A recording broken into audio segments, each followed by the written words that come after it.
What if Edward Scissorhands had shovels for hands instead, and his story was told with an ordinary deck of playing cards?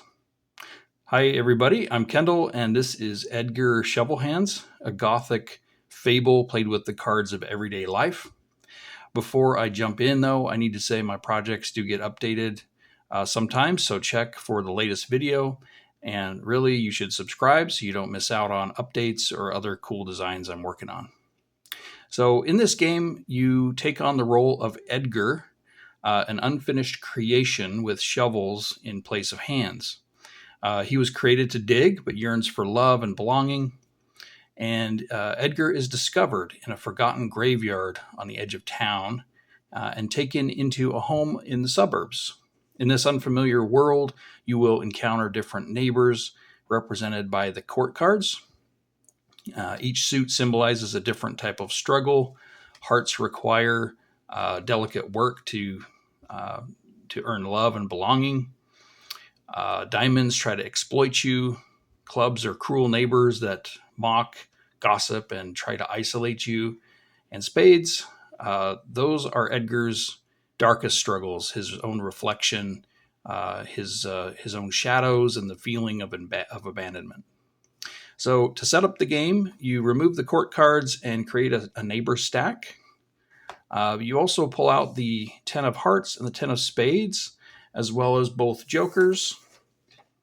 Then you shuffle the rest of the deck and then start a graveyard or discard with one face-up card. And then depending on difficulty, you can start with keepsakes, which make the game easier. Either 0, 1, or 2. We'll be starting with 0 keepsakes in this video. And that's the setup. So if you have something to, a cube to mark these, or I like to just use the jokers face down. And if I need to cover one of his health, I can cover it like this. So that's what I'm using the jokers for. Otherwise, you don't need jokers, but you'll need a token here. So you win if Edgar survives all 12 neighbors, which are 3 rounds each, and you end the game with at least 1 health and 1 acceptance remaining. If health's ever reduced to 0, then Edgar dies. If acceptance is ever reduced to 0, he is cast out. So either case is a loss. So you work your way through this neighbor stack. Like I said, each one has 3 rounds. For the round, you will draw 3 cards. And the card with the middle value, so this 5, aces are 1, by the way. So for this encounter, the 5 is the anchor. It is the card that you cannot change. This stays the same for the round. These other 2 cards are your shovel hands or your shovels, and the difference between these needs to equal the anchor card. For the red suits, it can be plus or minus 1. For the black suits, the last half of the game, it has to be an exact match to the anchor. So in this example, the 5 is the anchor. The 3 and the 9 equals a difference of 6. So this would work for a red suit encounter like this, since it's within plus or minus 1. But if the difference were, say this was a 10, you would have a difference of 7. So one thing you can do is that you can use acceptance to nudge a value plus or minus 1. So you could cover this in the case that this was a 10. You could now be within 1 to get that. The other thing you can do is once per turn, usually just once per turn, you can discard one of your 2 shovels. So I'll push these off camera for a minute.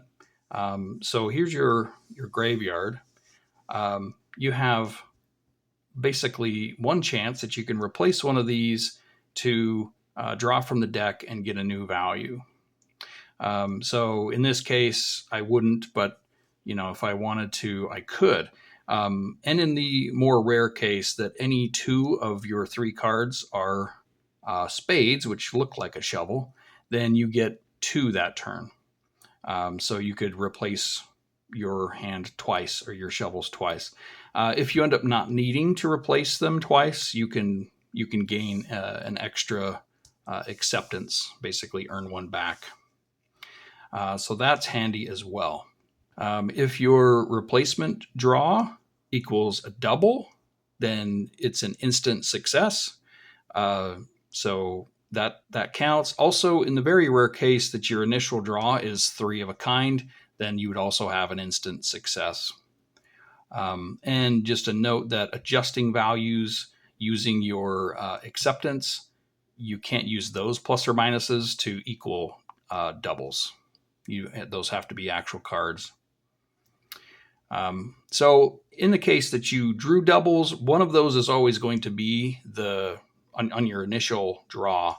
If you have doubles, one of those will always be the middle value. If in that case the anchor can be the suit of the neighbor, then it has to be. Otherwise, you can choose between ties because the suit doesn't matter. If the suit ever does match up here, then if you fail a round, you not only take damage, which I'll show that in a second, your damage would be health, you also lose an acceptance. So you don't gain anything extra if these match, but you have more to lose. The stakes are higher. You also have 2 other options, but they're limited to once per neighbor. So Edgar has an ability that, and I like to mark it by twisting the neighbor sideways just to show that it's been used for that neighbor.